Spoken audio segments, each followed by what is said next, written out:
ನಮಸ್ಕಾರ ವೀಕ್ಷಕರೇ, V motive ಚಾನೆಲ್ಗೆ ತಮಗೆಲ್ಲರಿಗೂ ಕೂಡ ಸ್ವಾಗತ.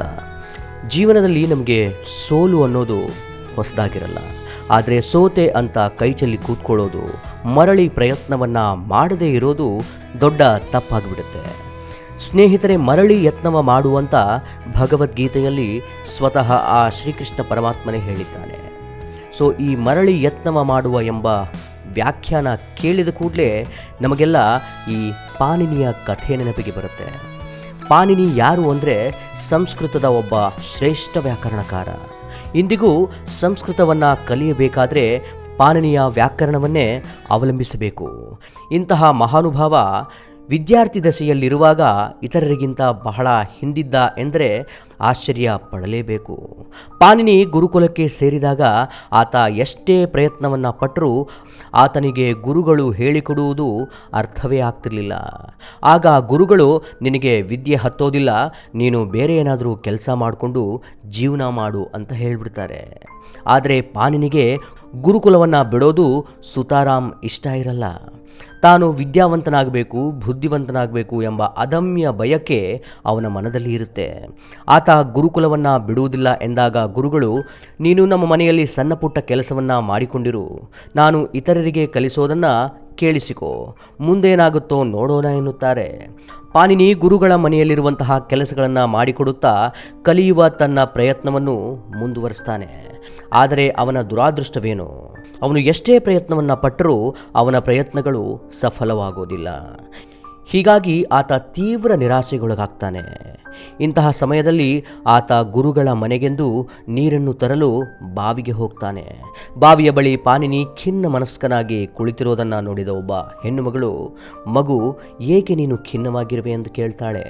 ಆಗ ಪಾಣಿನಿ, ನಾನು ಎಷ್ಟೇ ಪ್ರಯತ್ನ ಪಟ್ಟರೂ ನನಗೆ ವಿದ್ಯೆ ಹತ್ತುತ್ತಿಲ್ಲ, ನಾನು ಕಲಿಯಬೇಕಾದ ವಿಷಯಗಳು ಕಬ್ಬಿಣದ ಕಡಲೆಯಂತಿವೆ, ಮುಂದೇನು ಮಾಡುವುದೆಂದು ತಿಳಿಯದಾಗಿದೆ ಎಂದು ಹೇಳ್ತಾನೆ. ಆಗ ಮಹಿಳೆ ಅವನಿಗೆ ಬಾವಿಯ ಕಟ್ಟೆಯ ಬಳಿ ಕರೆದುಕೊಂಡು ಹೋಗಿ ಒಂದು ಮಾತನ್ನು ಹೇಳ್ತಾಳೆ. ಈ ಕಟ್ಟೆಯನ್ನು ಯಾವ ವಸ್ತುವಿನಿಂದ ಕಟ್ಟಿದೆ ನೋಡು ಎಂದು ಹೇಳಿದಾಗ, ಇದು ಕಲ್ಲಿನಿಂದ ಕಟ್ಟಿದ್ದಲ್ಲವೇ ಎನ್ನುತ್ತಾನೆ ಪಾಣಿನಿ. ಆಗ ಆಕೆ ತನ್ನ ಕೈಯಲ್ಲಿದ್ದ ಮಡಿಕೆಯನ್ನು ತೋರಿಸಿ, ಇದು ಯಾವ ವಸ್ತುವಿನಿಂದ ಮಾಡಿದೆ ಎಂದು ಕೇಳಿದಾಗ ಪಾಣಿನಿ ಮಣ್ಣಿನಿಂದ ಅಲ್ವೇ ಅನ್ನುತ್ತಾನೆ. ಆಗ ಆಕೆ ಮಣ್ಣುಗಟ್ಟಿಯೋ ಅಥವಾ ಕಲ್ಲುಗಟ್ಟಿಯೋ ಎಂದು ಕೇಳಿದಾಗ, ಇಂತಹ ಪ್ರಶ್ನೆಗಳನ್ನು ಯಾಕೆ ಕೇಳ್ತೀರಿ, ಮಣ್ಣಿಗಿಂತ ಕಲ್ಲು ಗಟ್ಟಿಯಲ್ಲವೇ ಎನ್ನುತ್ತಾನೆ. ಹಾಗಾದರೆ ಇಲ್ಲಿ ನೋಡು ಎಂದು ಆ ಮಹಿಳೆ ಅವನಿಗೆ ಬಾವಿಯ ಕಟ್ಟೆಯ ಮೇಲ್ಭಾಗದ ಒಂದು ಜಾಗವನ್ನು ತೋರಿಸ್ತಾಳೆ. ಆ ಜಾಗವನ್ನು ನೋಡು, ಇದು ಹೇಗೆ ಸವಿದು ಹೋಗಿದೆ, ಇದು ಸವಿದಿದ್ದು ಹೇಗೆ ಎಂದು ನಿನಗೆ ಗೊತ್ತಿದೆಯೇ ಎಂದು ಕೇಳಿದಾಗ ಪಾಣಿನಿ ಗೊತ್ತಿಲ್ಲ ಅಂತಾನೆ. ಆಗ ಆಕೆ ಹೇಳುತ್ತಾಳೆ, ಇಲ್ಲಿ ನೀರು ಸೇದುವ ಪ್ರತಿಯೊಬ್ಬರೂ ಬಾವಿಯಿಂದ ತುಂಬಿದ ಕೊಡವನ್ನು ಮೇಲೆ ತೆಗೆದು ಅದನ್ನು ಕಟ್ಟೆಯ ಮೇಲೆ ಇಟ್ಟು ಕೊಡಕ್ಕೆ ಕಟ್ಟಿದ ಹಗ್ಗವನ್ನು ತೆಗೆಯುತ್ತಾರೆ. ಪ್ರತಿದಿನವೂ ನೂರಾರು ಜನರು ಒಂದೇ ಜಾಗದಲ್ಲಿ ನೀರು ತುಂಬಿದ ಕೊಡವನ್ನು ಇಡುವ ಕಾರಣ ಆ ಜಾಗದ ಕಲ್ಲು ಕೊಡದ ಭಾರಕ್ಕೆ ಸವಿದು ಹೋಗಿದೆ. ಮಣ್ಣು ಕಲ್ಲಿಗಿಂತ ಗಟ್ಟಿಯಾಗಿರದಿದ್ದರೂ ಅದು ಕಲ್ಲನ್ನೇ ಸವೆಸಿರುವ ಕಾರಣ ಪದೇ ಪದೇ ಒಂದೇ ಜಾಗದಲ್ಲಿ ನೂರಾರು ಕೊಡಗಳನ್ನು ಇಟ್ಟ ಕಾರಣದಿಂದಲೇ ಅಂತಾಳೆ. ನಿನಗೆ ಪಾಠವು ತಲೆಗೆ ಹತ್ತುತ್ತಿಲ್ಲ ಎಂದು ದುಃಖಿಸಬೇಡ, ಪದೇ ಪದೇ ಪ್ರಯತ್ನವನ್ನು ಮಾಡುತ್ತಿರು, 101ನೆಯ ಬಾರಿಗೆ ಯಶಸ್ಸು ನಿನ್ನದಾಗುತ್ತದೆ ಅಂತಾಳೆ. ಮಣ್ಣಿನ ಕೊಡ ಕಲ್ಲನ್ನು ಹೇಗೆ ಸವಿಸಿತೋ ಅದೇ ರೀತಿ ನೀನು ನಿರಂತರ ಪ್ರಯತ್ನವನ್ನು ಮಾಡಿದರೆ ಯಶಸ್ಸನ್ನು ಖಂಡಿತವಾಗಿ ಗಳಿಸುತ್ತೀಯ ಅನ್ನುತ್ತಾಳೆ. ಮಹಿಳೆ ಆಡಿದ ಪ್ರತಿಯೊಂದು ಮಾತನ್ನು ನೆನಪಿನಲ್ಲಿಟ್ಟುಕೊಂಡ ಪಾಣಿನಿ ಹಿಮಾಲಯಕ್ಕೆ ಹೋಗಿ ಭೀಕರ ತಪಸ್ಸನ್ನು ಮಾಡ್ತಾನೆ. ತನ್ನ ಮನಸ್ಸನ್ನು ಒಂದೇ ವಿಷಯದತ್ತ ಕೇಂದ್ರೀಕರಿಸುತ್ತಾನೆ. ಕಾಲಾನುಕ್ರಮೇಣ ಆತನಿಗೆ ವಿದ್ಯೆ ಒಲಿಯುತ್ತದೆ. ಪಾಣಿನಿ ಮುಂದೆ ವ್ಯಾಕರಣವನ್ನು ಬರೆಯುತ್ತಾನೆ. ಅವನು ಬರೆದ ಗ್ರಂಥಗಳಿಗೆ ಅವನಿಗಿಂತ ಮೇಧಾವಿಗಳು ಎನ್ನಿಸಿಕೊಂಡವರು ಭಾಷ್ಯವನ್ನು ಬರೆಯಲು ಸಾಧ್ಯವಾಗುವುದಿಲ್ಲ. ಸಂಸ್ಕೃತದ ಭಾಷೆಗೆ ಪಾಣಿನಿ ಅಡಿಪಾಯವಾಗಿದ್ದಾನೆ. ಇದಕ್ಕೆ ಕಾರಣವೆಂದರೆ ಆತ ತಾನು ಸೋತ ನಂತರವೂ ಮತ್ತೆ ಮತ್ತೆ ಪ್ರಯತ್ನ ಮಾಡಿ ಸೋಲನ್ನೇ ಗೆದ್ದಿದ್ದು. ಸ್ನೇಹಿತರೆ, ಇದು ಪಾಣಿನಿಯ ಉದಾಹರಣೆಯಾದರೆ ಇನ್ನು ಕಿಕ್ ಬಾಕ್ಸಿಂಗನ್ನು ನೀವು ನೋಡಿಯೇ ಇರ್ತೀರಿ.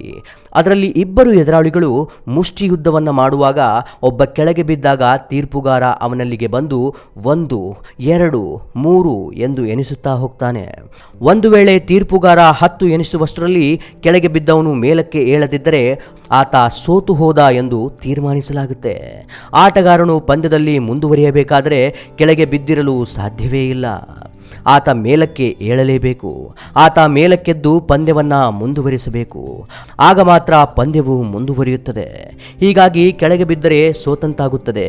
ಆದರೆ ಕೆಳಗೆ ಬಿದ್ದವನು ಮತ್ತೆ ಮೇಲಕ್ಕೆ ಎದ್ದು ಮತ್ತೆ ಮತ್ತೆ ತನ್ನ ಪ್ರಯತ್ನಗಳನ್ನು ಮಾಡಿದರೆ ಆತ ಗೆಲ್ಲುವ ಸಾಧ್ಯತೆಗಳು ಸಾಕಷ್ಟಿರುತ್ತವೆ. ಸ್ನೇಹಿತರೆ, ಯಾವುದೇ ಒಂದು ಕೆಲಸವನ್ನು ನಾವು ಮಾಡಲು ಅಸಾಧ್ಯ ಎಂದು ತಿಳಿಯಬಾರದು. ಬೇರೆ ಇತರರು ಆ ಕೆಲಸವನ್ನು ಮಾಡಬಲ್ಲವರಾಗಿದ್ದರೆ ನಾವು ಕೂಡ ಅದನ್ನು ಮಾಡಲು ಸಾಧ್ಯ ಎನ್ನುವ ಮನಸ್ಥಿತಿಯನ್ನು ನಾವು ಬೆಳೆಸ್ಕೊಳ್ಬೇಕು. ನಾವು ಎಷ್ಟೋ ಬಾರಿ ಹಲವಾರು ಮನೆಗಳಲ್ಲಿ ನೋಡುತ್ತೇವೆ, ತಂದೆ ತಾಯಿಗಳು ತಮ್ಮ ಹೆಣ್ಣು ಮಕ್ಕಳಿಗೆ ಇದು ಗಂಡಸರು ಮಾಡುವ ಕೆಲಸ, ನೀನು ಮಾಡುವ ಹಾಗಿಲ್ಲ ಎನ್ನುತ್ತಾರೆ. ಸೈನ್ಯವು ಕೇವಲ ಗಂಡಸರಿಗಾಗಿ, ಹೆಣ್ಣು ಮಕ್ಕಳಿಗಲ್ಲ ಎಂದು ಜನ ಮಾತಾಡ್ಕೊಳ್ತಾರೆ. ನಾವು ಯಾವುದೇ ಕೆಲಸವನ್ನು ಮಾಡಲು ಪ್ರಯತ್ನಿಸದೇ ಇರಲು ಇರುವ ಒಂದು ಕಾರಣ ನಮಗಿರುವ ಹೆದರಿಕೆ. ಫಾರ್ ಎಕ್ಸಾಂಪಲ್, 100 ಜನರ ಎದುರಿಗೆ ಒಂದು ಭಾಷಣವನ್ನು ಮಾಡಲು ನಮಗೆ ಯಾರಾದರೂ ಹೇಳಿದರೆ ನಾವು ಖಂಡಿತವಾಗಿಯೂ 1 ನಿಮಿಷದ ಕಾಲವೂ ವೇದಿಕೆಯ ಮೇಲೆ ನಿಲ್ಲಲು ಸಾಧ್ಯವಾಗಲಾರದು. ಆದರೆ ನಾವು ಆ ಬಗ್ಗೆ ತಯಾರಿಯನ್ನು ನಡೆಸಿ ಪದೇ ಪದೇ ಭಾಷಣ ಮಾಡತೊಡಗಿದರೆ ನಮಗಿರುವ ಹೆದರಿಕೆ ಹೋಗಿ ನಾವು ಧೈರ್ಯದಿಂದ ಮಾತನಾಡಬಲ್ಲೆವು. ಪ್ರಯತ್ನವನ್ನು ಮಾಡದಿರುವ ಇನ್ನೊಂದು ಕಾರಣವೆಂದರೆ ಹಿಂಜರಿತ. ನಾನು ಈ ಕೆಲಸವನ್ನು ಮಾಡಿದರೆ ನನ್ನ ಬಗ್ಗೆ ಬೇರೆಯವರು ಏನನ್ಕೊಳ್ತಾರೆ, ನನ್ನ ಬಗ್ಗೆ ಅವರಿಗೆ ಏನು ಭಾವನೆ ಬರುತ್ತದೆ ಎಂಬ ಹಿಂಜರಿತವೇ ನಮ್ಮನ್ನು ಪ್ರಯತ್ನಗಳನ್ನು ಮಾಡುವುದರಿಂದ ದೂರ ನಿಲ್ಲಿಸುತ್ತೆ. ಉದಾಹರಣೆಗೆ, ಯಾವುದಾದರೂ ಪ್ರಖ್ಯಾತ ವ್ಯಕ್ತಿಯನ್ನು ಪರಿಚಯ ಮಾಡಿಕೊಳ್ಳಬೇಕು ಎಂದು ನೀವು ಬಯಸುವಿರಿ, ಆದರೆ ನೀವು ಅವರ ಬಳಿ ಹೋಗಲು ಹಿಂಜರಿಯುವಿರಿ. ಆದರೆ ಈ ಹಿಂಜರಿಕೆಯನ್ನು ಮರೆತರೆ ಮಾತ್ರ ನೀವು ಅವರನ್ನು ಮಾತನಾಡಿಸಬಲ್ಲರಿ ಅಲ್ಲವೇ? ಹೀಗಾಗಿ ಹೆದರಿಕೆ, ಹಿಂಜರಿತ ಮುಂತಾದ ಭಾವನೆಗಳನ್ನು ನಮ್ಮ ಮನದಿಂದ ಹೊರಹಾಕಿ ನಮ್ಮ ಮನಸ್ಸನ್ನು ಗಟ್ಟಿ ಮಾಡಿಕೊಂಡು ನಾವು ಇದನ್ನು ಮಾಡಬಲ್ಲೆವು, ಬೇರೆಯವರು ಮಾತನಾಡುವಂತಾದರೆ ನಾವೇಕೆ ಮಾತನಾಡಲು ಸಾಧ್ಯವಿಲ್ಲ ಎಂದು ಗಟ್ಟಿ ಮನಸ್ಸು ಮಾಡಿ ನಾವು ಪ್ರಯತ್ನ ಪಟ್ಟರೆ ನಾವು ಕೂಡ ಸಾಧನೆಯನ್ನು ಮಾಡಬಹುದು. ನಮಗೆ ಈ ಕೆಲಸ ಮಾಡುವುದು ಸಾಧ್ಯವೇ ಇಲ್ಲ ಎಂದು ಭಾವಿಸಿ ಆ ಕೆಲಸ ಮಾಡಲು ಪ್ರಯತ್ನವನ್ನೇ ಮಾಡದೇ ಇರುವುದು ಹೇಡಿಗಳ ಲಕ್ಷಣ. ಪ್ರಯತ್ನ ಪಟ್ಟಾಗ ಮಾತ್ರ ಫಲ ದೊರೆಯುತ್ತೆ. ಸ್ನೇಹಿತರೆ, ಬದುಕಿನಲ್ಲಿ ನಿಮಗಿರುವಂತಹ ಚಾಲೆಂಜನ್ನು ನೀವು ಗುರುತಿಸಿ. ಆ ಚಾಲೆಂಜ್ಗೆ ನಿಮ್ಮಲ್ಲಿರುವಂತಹ ಹಿಂಜರಿತವೋ ಅಥವಾ ನಿಮ್ಮಲ್ಲಿರುವಂತಹ ಭಯವೋ ಕಾರಣವಾಗಿದ್ದರೆ ಆ ಹಿಂಜರಿಕೆ ಮತ್ತು ಭಯವನ್ನು ಬಿಡಿ. ಪಾಸಿಟಿವ್ ಮೈಂಡ್ಸೆಟ್ಟನ್ನು ಬೆಳೆಸ್ಕೊಳ್ಳಿ. ಆಗ ನೀವು ಮಾಡಬೇಕಾಗಿರುವ ಕೆಲಸ ತನ್ನಿಂದ ತಾನೇ ಆಗಿ ಹೋಗುತ್ತೆ. ಆಗ ಹೊಸದೊಂದು ಸಾಧನೆಗೆ ನೀವೇ ಮುನ್ನುಡಿಯನ್ನು ಬರೆದಿರ್ತೀರಿ. ಸ್ನೇಹಿತರೆ, ಈ ಕಂಟೆಂಟ್ ನಿಮಗೆ ಇಷ್ಟ ಆಯಿತು ಅಂದ್ಕೊಳ್ತೀನಿ. ಮತ್ತೆ ಹೊಸದೊಂದು ಕಂಟೆಂಟ್ನೊಂದಿಗೆ ನಿಮ್ಮನ್ನು ಭೇಟಿ ಮಾಡ್ತೀನಿ. ಅಲ್ಲಿವರೆಗೂ ಟೇಕ್ ಕೇರ್. Good bye.